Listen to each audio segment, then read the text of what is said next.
Монгол Улсын ерхий сайд Өмнө Говь аймагт ажиллаж байна. За өнөөдөр бас одоо Өмнө Говь аймагт сувчлах хамгийн том аялал жуулчлалын ивент арга хэмжээ болж штэ. Цаавс өнөөдөр оролцож байна.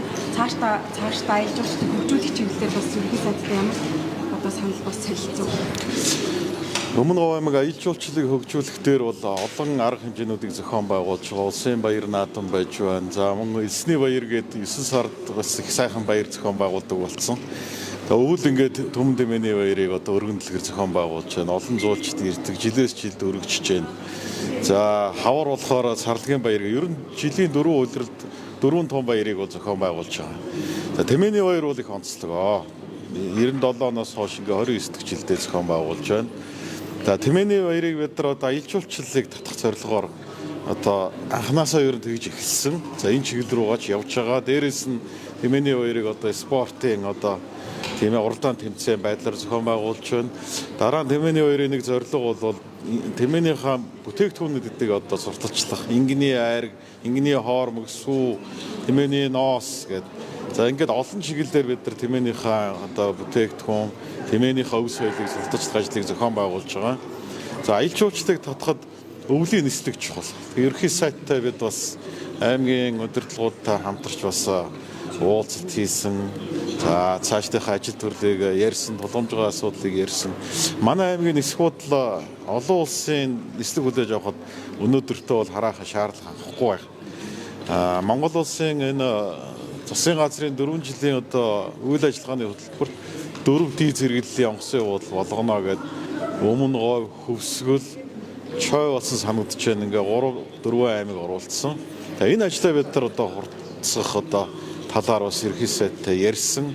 За аймгийн одоо засаг даргын тамгын газраас аймгийн иргэдийн хурлаас онгоцны буудлаа өргөтгөх зураг төсвийг хийгээд энэ жил төсвийг тавьсан. Одоо бид нар яаралтай тендерийнхаа сонгож дуралтай ажлыг 5 сарын 31-ний дотор багтааж хийгээд ингээд амжуул бид нар энэ зунаас эхлээд шууд нислэг Бээжингээс, Сөүлээс авах юм боломжийг манай аймаг Өсгөлийн мөрөө хоёр бүрдүүлэхэд ингээд ажиллаж байгаа юм. За энэ жилдээ бол бид нар цаашдаа яах вэ гэхээр шинэ онгоцны буудал барих ёстой юм.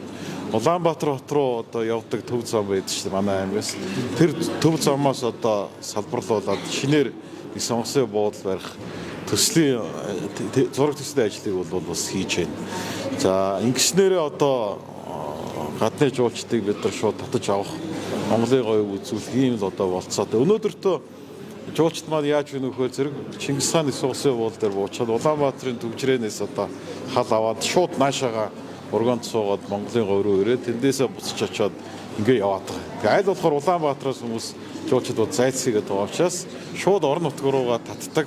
Энэ одоо олон улсын онгоцны буудлыг бид нар бэлдээд өгчих юм бол аялал жуулчлал бодтой хөгжих юм болцоод. Төсөв төрөнгийн юу нь яаж шийдвэрлэж байгаа вэ? Төсвийг бол бид нар орон нутгийн төсөв бас харьцангуй Өмнө Говь аймагаас болцоотой. За дээрээс нь улсын төсөв байж болно.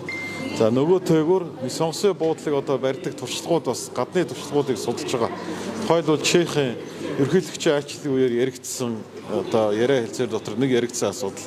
Чехийн талаас Монголын талд одоо олон улсын сонгоцны буудлыг барих төсөл хэрэгжүүлэх асуудлыг ярьсан. За мөн одоо зам тээврийн яамнаас аймагаас хамтарсан ажлын хэсэг гарч Чехийн талтай бас ярьж хөр судалгааны ажлууд хийж байгаа юм байна.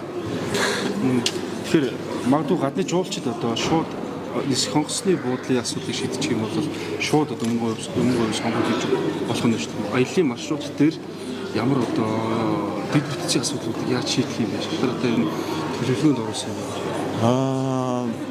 Яг одоо хонгорын голыг ирсэн жуулчдын нийт жуулчдын 80-90% нь одоо хонгорын голыг үздэг. Тэгээ хонгорын гол дээр очно гэдэг чинь тэмээ унж үзэх, тэмээтэй аялал зохион байгуулах гэдэг. Мөн одоо энэ Өмнө Говь дээр ирчгээд эндээсээ одоо хонгорын гол руу явдаг тийм тэмээтэй аяллуудыг бас манай малчид аялал жуулчлалын компаниудынхаа хийгээд эхэлсэн хэд хэдэн маршрут гарцсан. Баянзаг, хонгорын гол гэсэн маршрут эхний ээлжинд гарч чадах. Тэгээ цаашдаа энэ маань үргэлжлээд ингээд өргөжөд явах болцоо байх.